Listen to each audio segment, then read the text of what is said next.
Today's topic hyaluronidase administration. இந்த drug எதுக்கு use பண்ணுவாங்க அப்படின்னா extravasation managementல யூஸ் பண்ணுவாங்க. First extravasation என்ன?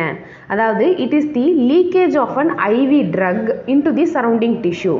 ஒரு injection போடுறோம்னா அந்த vein வழியா அது பாடிக்குள்ள சர்க்குலேஷன் போகாம சரௌண்டிங்ல இருக்க டிஷ்யூல போய் அஃபெக்ட் பண்ணும். அதான் extravasation. ஸோ இந்த drug வந்து கீமோதெரபிக் ட்ரக்கோடைய extravasation managementல யூஸ் பண்ணுவோம்.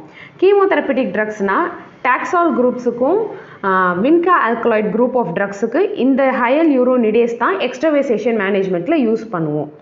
டோஸ் வந்து 150 to 250 யூனிட்ஸ். 250 யூனிட்ஸ்ன்றது ஹையஸ்ட் டோஸ். அதாவது ரொம்ப பெருசாக அஃபெக்ட் ஆயிடுச்சுன்னா மட்டும்தான் 250 யூனிட்ஸ் வரைக்கும் போவாங்க. எக்ஸ்ட்ரவேசேஷனுடைய மேஜிக்கே வந்து அதை அட்மினிஸ்டர் பண்ணுறதுல தான் இருக்குது. ஸோ ஃபஸ்ட்டு ஒரு பேஷண்ட்டோடைய அஃபெக்டட் ஏரியாவை அசஸ் பண்ணி பார்க்கணும். First assess the patient. Next வந்து you have to mark the area, affected ஏரியாவை அழகாக பென் வச்சு மார்க் பண்ணணும். ஒரு மார்க்கிங் ரெடி பண்ணி ஒரு மேப் மாதிரி போடணும். மேப் மாதிரி போட்டதுக்கப்புறம் ட்ரக்கை வந்து 2 ml NSல டைல்யூட் பண்ணிவிட்டு you should use only 25 gauge needle and you have to administer drug clockwise in 5 or more number of divided doses. So நான் இங்கே ஆரோ மார்க்காக ப்ரெசென்ட் பண்ணுறது எல்லாமே வந்து எப்படி ரவுண்டாக வந்து அதை அழகாக அட்மினிஸ்டர் பண்ணணும்.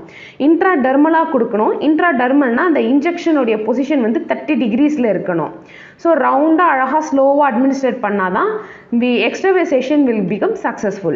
So I have given the summary of how to administer.